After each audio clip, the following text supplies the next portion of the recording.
रसूल अल्लाह ने 5 खूबसूरत हदीसें बताई। नंबर 1, तुम में से बेहतरीन शख्स वो है जो ना किसी को तकलीफ दे और ना किसी की तकलीफ का जरिया और सबब बने।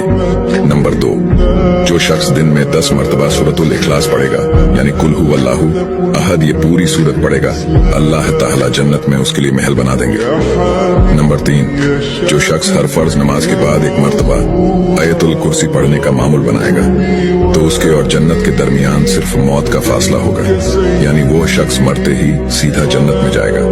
नंबर 5, जो शख्स घर से निकलते वक्त ये दुआ पढ़ेगा, बिस्मिल्लाहि तवक्कलतु अला अल्लाह ला हौला वला कुव्वता इल्ला बिल्लाह, तो अल्लाह ताला शैतान के शर से उसकी हिफाजत फरमा देता है और जिस काम को वो निकला अल्लाह ताला उसमें आसानी पैदा फरमा देता है। नंबर 5, रसूल अल्लाह ने फरमाया, वो शख्स हरा भरा रहे, हंसता खेलता रहे।